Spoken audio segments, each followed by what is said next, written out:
Hey guys, it's been a while. I want to kind of go on further this guitar instruction, and it kind of has to do with again muting certain strings, and also involving what we call parallel chord structures, where we take one chord shape and move it around the guitar. So far I've been doing major and minor chords, but I want to kind of focus on what we call 7 chords, particularly the dominant 7 chords, which is used a lot in blues, funk, rock. So it has a lot of applications. So the first one we're going to kind of go over is what we call the E dominant 7 chord.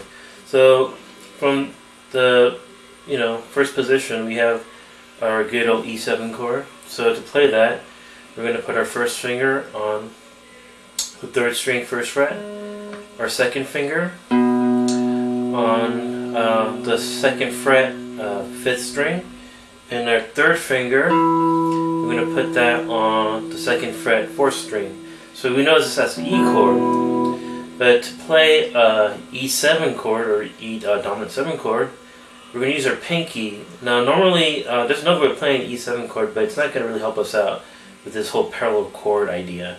So we're going to keep down our E chord, and then we're going to put our pinky on the 3rd fret 2nd string, like so. Okay. Now this whole idea of playing this chord is to be able to move it up and down the guitar, we're going to have to mute some certain strings.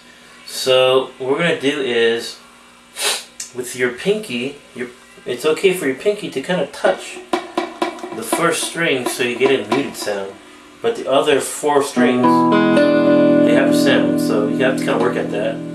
And also when you play this chord, you don't want to play the low string, because when you go to other chords, it won't necessarily fall in. That low E string won't necessarily work with that chord.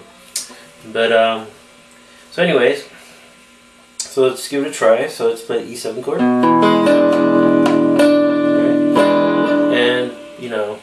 And this is great for stuff like funk.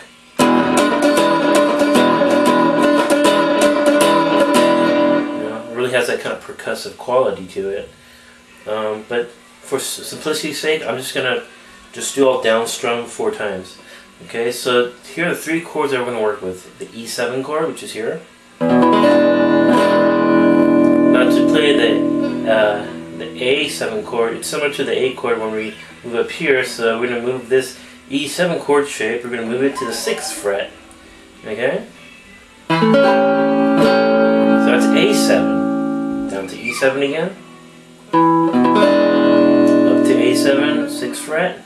Okay, now to play B7, so the 3rd chord we're learning is B7, we go up to the 8th fret. So here's 6, 7, 8.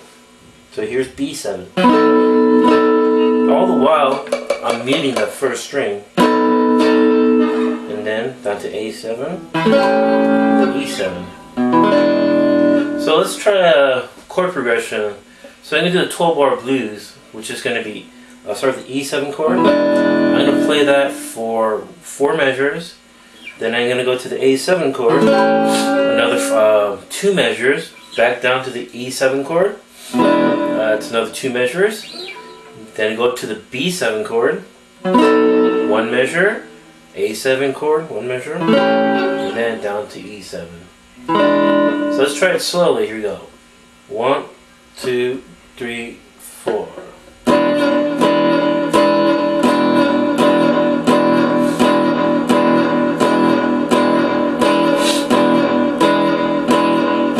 A7, E7, B7,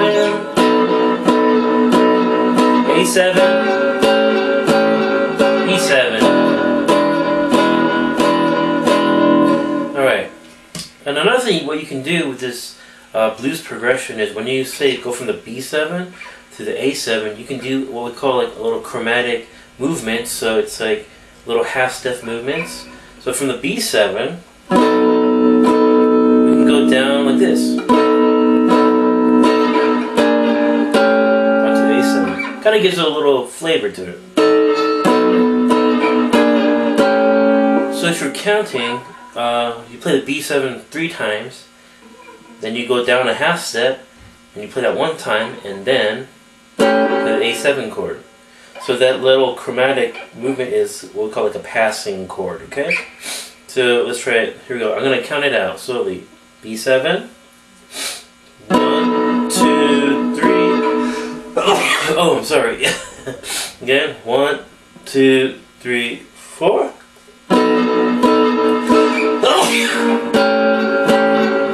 Oh, allergies. Okay. Let's try one time. B7 to A7.